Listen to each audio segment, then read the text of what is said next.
സോളവന്താനിലെ ജനകൈ മാരിയമ്മൻ കോവിലിലേക്കുള്ള യാത്രയിലാണ്. തമിഴ്നാട്ടിലെ മധുര ജില്ലയിലെ ഒരു പഞ്ചായത്ത് പട്ടണമാണ് സോളവന്താൻ. വൈഗ നദിയുടെ ഇടതുകരയിൽ കിഴക്ക് ഭാഗത്തായി ഇത് സ്ഥിതി ചെയ്യുന്നു. അവിടെയാണ് ജനകൈ മാരിയമ്മൻ കോവിൽ.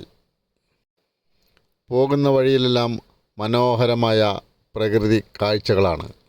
പാലക്കാട് നിന്ന് ഏകദേശം 3.5 മണിക്കൂർ സമയം കൊണ്ട് ട്രെയിനിൽ സോളവന്താനിലെത്താം.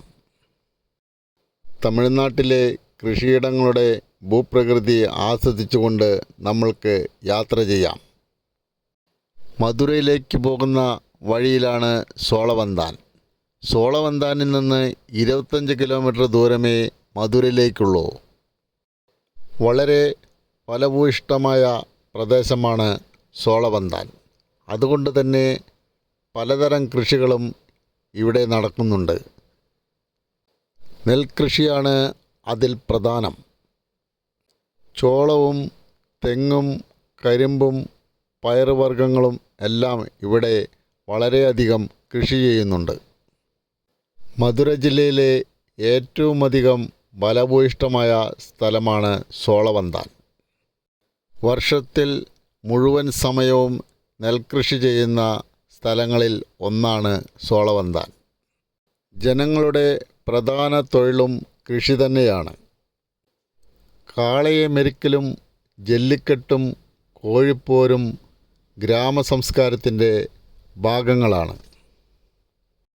സോളവന്താനിലെ ബസ് സ്റ്റാൻഡാണ്. ഇവിടെ നിന്ന് മധുരയ്ക്കും മറ്റ് പല സ്ഥലങ്ങളിലേക്കും ബസ്സുകളുണ്ട്. തമിഴ്നാട്ടിൽ ബസ് ചാർജ് വളരെ കുറവാണ്. മിനിമം ചാർജ് 5 രൂപയാണ്.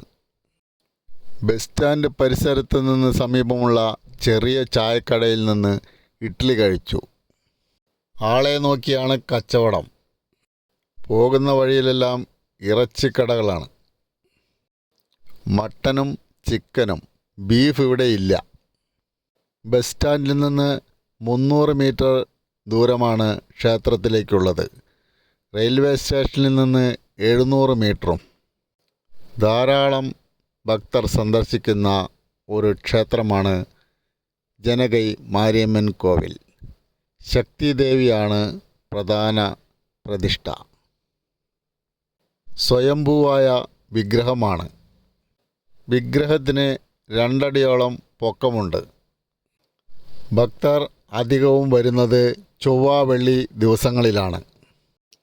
സാധാരണ ദിവസങ്ങളിൽ രാവിലെ 6 മുതൽ ഉച്ചയ്ക്ക് 11 വരെയും വൈകിട്ട് 4 മുതൽ 8 മണി വരെയുമാണ് ക്ഷേത്രം തുറന്നിരിക്കുക.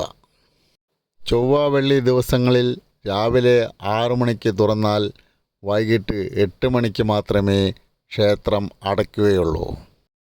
വഴിയോരങ്ങളിലെ കച്ചവടങ്ങളിലെല്ലാം ക്ഷേത്രങ്ങളിലേക്ക് സമർപ്പിക്കാവുന്ന പൂജാസാധനങ്ങളാണ്.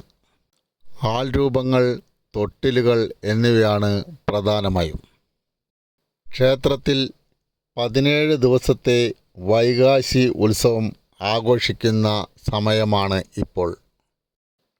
ക്ഷേത്രത്തിന് ചുറ്റും ഭക്തർ സമർപ്പിച്ച വഴിപാട് രൂപങ്ങളാണ്. വസൂരി രോഗത്തിൽ നിന്നുള്ള മോചനം, വിവാഹം, സന്താനഭാഗ്യം, കൃഷി എന്നുവേണ്ട എല്ലാവിധ ഉദ്ദിഷ്ടകാര്യങ്ങൾക്കും വേണ്ട വഴിപാടുകൾ ഇവിടെ സമർപ്പിക്കുന്നു ഭക്തർ. 17 ദിവസത്തെ ഉത്സവത്തിൽ 9ാം ദിവസമായ പൂങ്കുഴി എന്ന ചടങ്ങാണ് ഇന്നിവിടെ നടക്കുന്നത്. കൊടിയേറ്റം നടക്കുന്നത് മെയ് ജൂൺ മാസങ്ങളിലാണ്. 8ാം ദിവസമാണ് അഗ്നികുണ്ഡം, അതായത് കനൽ ചാട്ടം. വ്രതശുദ്ധിയോടെ വരുന്ന ഭക്തർ കനലിൽ കൂടി നടക്കുന്ന കാഴ്ച ഒരു ഭയങ്കര അനുഭവം തന്നെയായിരിക്കും. അതുപോലെ പുറത്ത് കൊളുത്തിട്ട് തേര് വലിക്കുക, ആടുകളെ അറുത്തുകൊണ്ടുള്ള പൂജ എന്നിവ ഈ ക്ഷേത്രോത്സവത്തോടനുബന്ധിച്ച് നടത്തപ്പെടുന്നു. ഓരോരോ ദിവസങ്ങളിലാണ് അതെല്ലാം നടത്തപ്പെടുന്നത്. ക്ഷേത്രത്തിന് ചുറ്റുമുള്ള 48 ഗ്രാമങ്ങളിലെ കുലദൈവമാണ് ജനകൈ മാരിയമ്മൻ. ഭക്തർ ക്ഷേത്ര പരിസരത്ത് പലയിടത്തും പൊങ്കാലയിടുന്നത് കാണാം. പല പേരുകളിലും ഈ ക്ഷേത്രം അറിയപ്പെടുന്നുണ്ട്. ജനകപുരി, സോലൈക്കുറിച്ചി, ചിന്നത്തഞ്ചൈ, ചതുർവേദിപുരം, ആനന്ദസാഗരം, ജനകൈ അമ്പതി, സേനാഗപുരി ഇങ്ങനെ പല പേരുകളിലും ഈ ക്ഷേത്രം അറിയപ്പെടുന്നു. പ്രധാന ക്ഷേത്രത്തിന് സമീപത്തായി ഉപക്ഷേത്രങ്ങൾ ധാരാളമുണ്ട്. എല്ലാം വളരെ പുരാതനമായ ക്ഷേത്രങ്ങളാണ്. നൂറ്റാണ്ടുകൾ പഴക്കമുണ്ട് എല്ലാ ക്ഷേത്രങ്ങൾക്കും. അവിടെയെല്ലാം പൂജാകാര്യങ്ങൾ നടക്കുന്നുണ്ട്.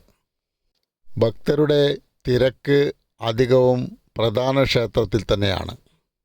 ഒരുപാട് തമിഴ് സിനിമകളിലെ ലൊക്കേഷൻ കൂടിയാണ് ഈ സ്ഥലം.